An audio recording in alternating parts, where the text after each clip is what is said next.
Hello, Rivermen and SPHL fans. Welcome to the video, and as always, thank you for watching. It is much appreciated. In this video, we're going to break down the weekend series between the Fayetteville Marksmen and the Peoria Rivermen. And this breakdown is brought to you by a recent sponsor of mine, Bayleaf Indian Restaurant and Bar. Shout out to Michael David Roberts for setting that up. Much appreciated to him and Bayleaf Indian Restaurant and Bar. A great place to eat some good food right before puck drop at Carver Arena. And I'll be definitely eating there often before Rivermen games. Great food. So anyway, let's move on with the video, shall we?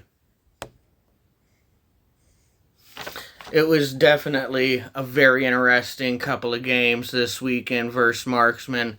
A very tough opponent, and they looked tough all weekend. This is a great team, no doubt about that. And this is going to be a tough team to beat for anybody in the SPHL. And I think they more than proved that against the Rivermen. Rivermen definitely had their hands full with these guys. Now, for game one, we had Tino, Nick Latinovich, and Colby Muse at net. Two of the best goalies in the SPHL, in my opinion. And both of them put on a great show, especially Nick Latinovich stopping 37 of 38 shots on goal. Just another brilliant outing for Tino. He only had one hiccup the entire game, and it was on a John Malkovich goal. Malkovich was coming down on kind of a breakaway, and he was in good positioning to take away the breakaway, but kind of lost his net and slid out of position, and Malkovich threw the puck on net at the right time and banked it in off Tino to get Marksmen their only goal for that game. But other than that, I mean, Tino was absolutely brilliant the whole game. Muse had a good game as well. Some tough goals that were given up by him. He stopped 17 of 20 shot attempts. The final score for that game was 3-1 in regulation. And Rivermen were outshot in every single period of that first game. Marksmen had 13, 13, and 12 shots on goal. And Rivermen had 6, 7, and 7. Never reached double digits in shot total. But they were quality shots. I will say that. A majority of those shots were quality shots. And Muse had to work to stop about every single one of them. And unfortunately for him, 3 ended up getting by him. Fortunately for us. Rivermen had a great special teams all weekend. A great special teams. And I'll talk about that more after game 2. But in this game, they were 2 for 2 on the power play. And they killed 5 penalties when they were on the penalty kill. So Fayetteville Marksmen went 0 for 5, including a double minor 4-minute rough. Or not rough, a double minor high stick. And Rivermen looked great on all 5 penalty kills, not giving Marksmen anything, really. No good looks, really, on the penalty kill. Devine, Barker, and Fenton got the goals that night for Rivermen. Like I said, John Malkovich got the only goal for Fayetteville Marksmen. And the assist, Bear had 2 assists, Barker had an assist, McChesney and Fox and Dennis had an assist as well. And like I said, Tino could have had a shutout that game. He literally made one mistake for a hot second, and John Malkovich made him pay with a goal. So credit to him. not giving up on a play and trying to keep Fayetteville marksman in the game. Got to give him credit. Like I've said in another one of my videos, he is a key contributor to that team that's going to help them be successful in the long run. And it showed against the Rivermen. So that was game one. Like I said, Rivermen didn't look outstanding, but they played good enough to win. And their special teams really carried them through that game and helped them get the W, killing off 5 penalties and going 2 for 2 on the power play. Special teams is what really won them games, won them that game. I'd like to see, a little more consistent defense and more pressure with the offense, but they put the puck in the net when it mattered most and got the win, and that's what matters. And let's move on to game 2. In all honesty, game 2 might have been a better matchup than game 1. I mean, this was a very entertaining game to watch. Had me worried most of the game that we might end up dropping this one to marksman. I said the most realistic outcome would have been a series split on the weekend, 1 apiece.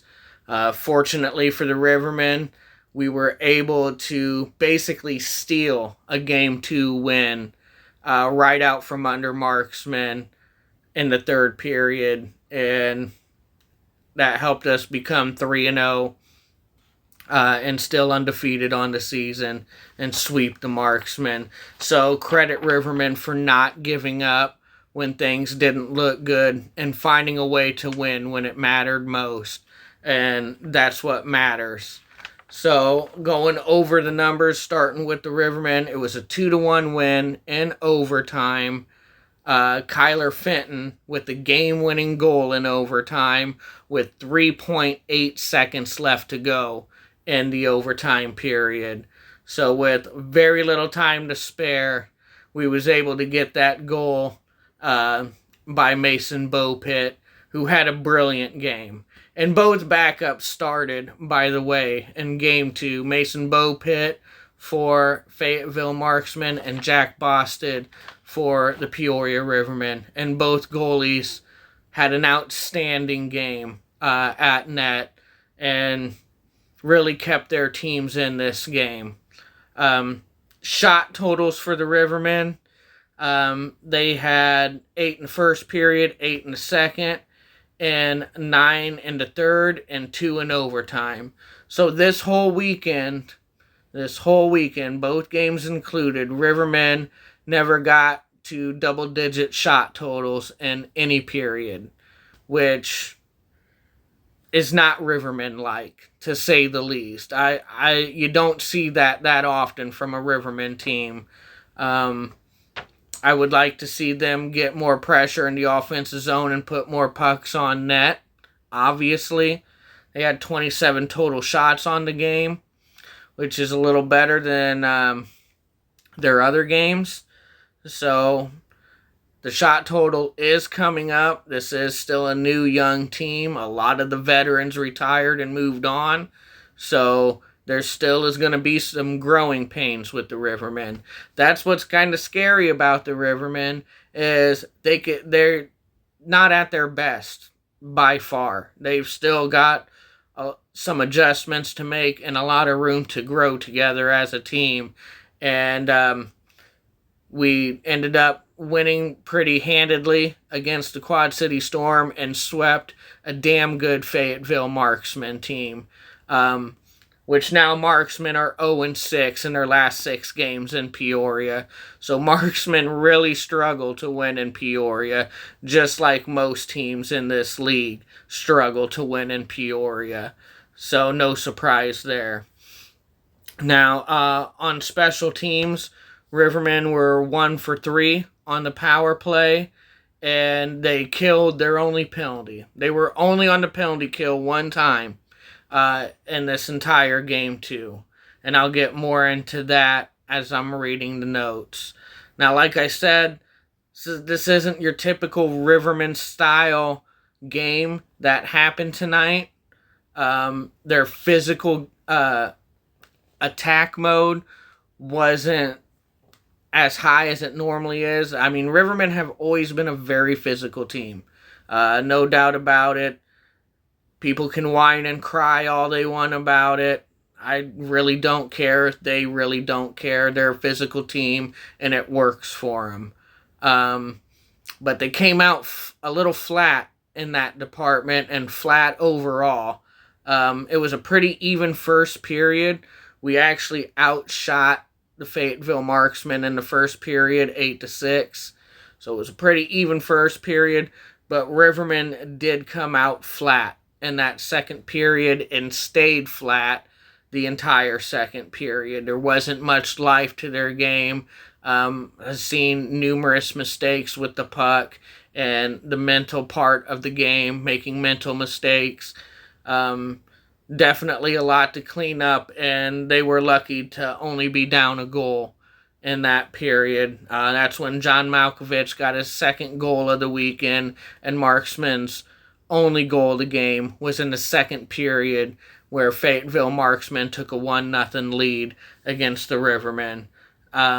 So going into the third period, I knew only being down 1 goal, Rivermen were definitely still in this game, but they needed to have a fire lit under them, and I think Coach Trudell, during the second intermission, helped light that fire.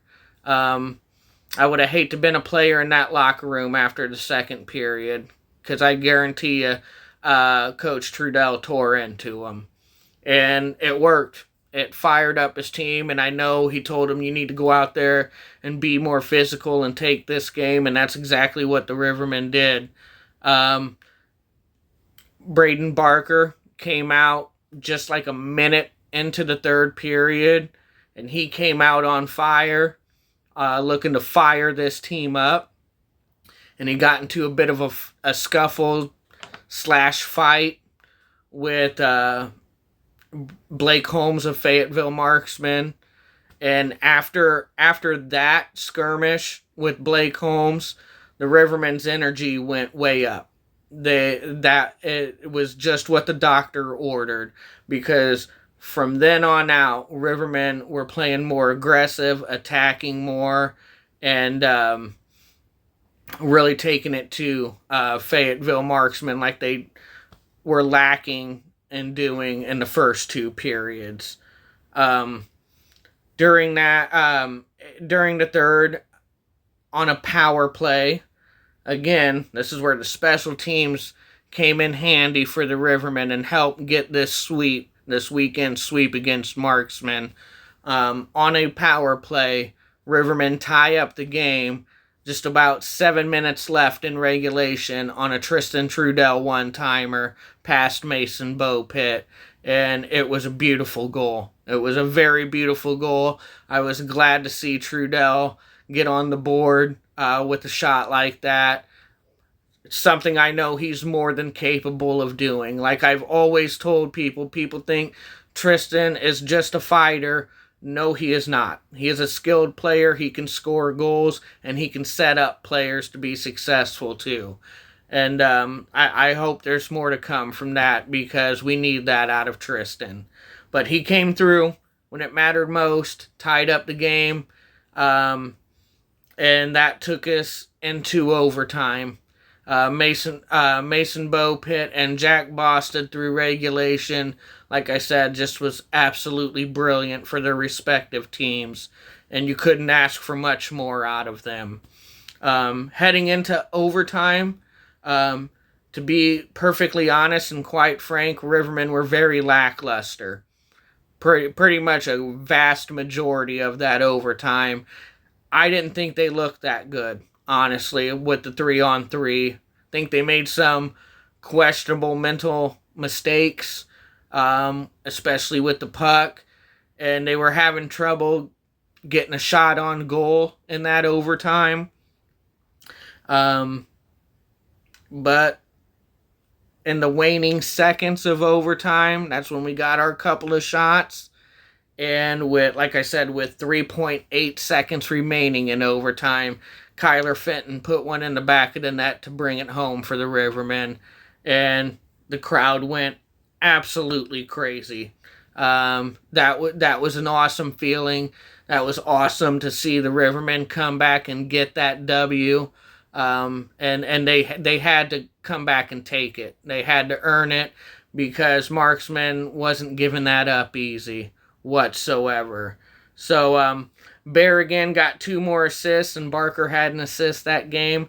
Going over to the Marksman side of things, it's special teams that screwed them over royally in this game. They had a very poor special team showing in Peoria, and the stats show that. But Marksmen were 0 for 1 on the power play, and they were 0 for 5 on the power play in Game 1. So, no power play goals for Fayetteville Marksmen. And they allowed 3 Rivermen power play goals, which were crucial goals. Their special teams screwed them over this weekend against the Rivermen. Their shot totals: 6 in the first, 11 in the second, 11 in the third, and 1 in overtime. So, for a total of 29 shots. So, they outshot us again in the second and third period, but Rivermen outshot them in the first and in overtime, and ended up getting the win. There were 2 post shots in the game, too, that came back to bite Fayetteville Marksmen. One in the first period, and then one in the third. The one that hit the crossbar in the first period, Caden Cahill thought he had a goal.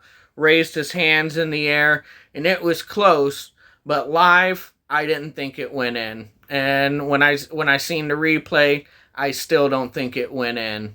I heard 2 doinks from the post, and I think it hit the side post, ricocheted up to the top crossbar, and came out, never crossing the line or going in the net.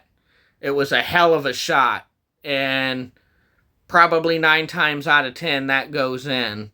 But with a little post luck, and a little fortune on Riverman's side, that was a no-goal. And, Caden Cahill was pretty upset about that because he thought he had a goal, and I don't blame him. I'd be upset too. But in my honest opinion, and I love Caden Cahill, if I thought Caden scored, I would say I thought Caden scored. But I honestly don't think that puck ever went in the net.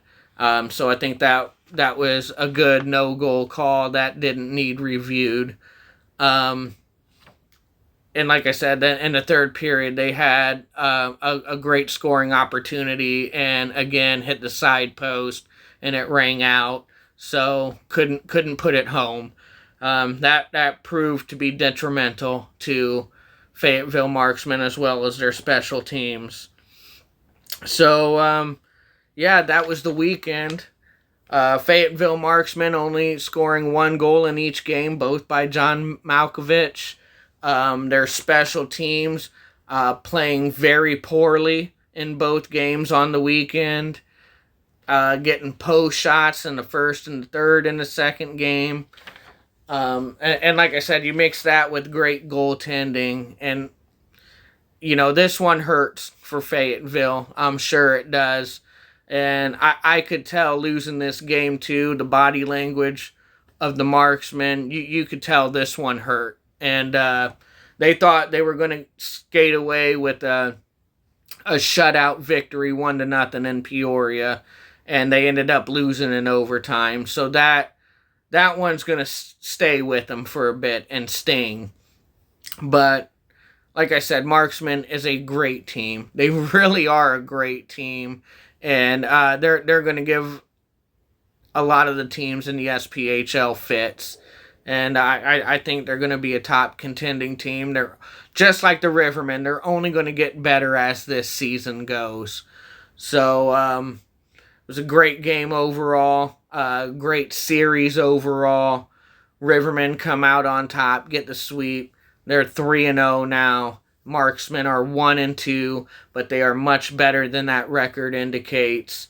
And I can't wait. These guys meet up in Fayetteville for a 3-game series later on in the year.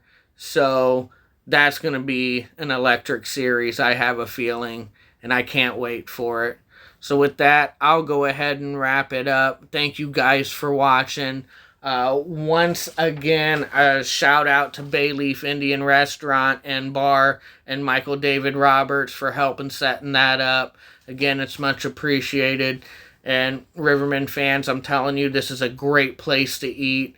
#1 Indian restaurant in the Peoria area. And it's only a couple of blocks away from Carver Arena. You can literally leave your car in the parking lot after you eat and walk up to the game. So go there, check it out. It's a great atmosphere, great food, and you'll love it. Tell them I sent you. And if you have some pregame meals there, you'll probably eventually see me eating there as well. So with that, I'll catch you at the next puck drop, and I always keep it Rivermen style.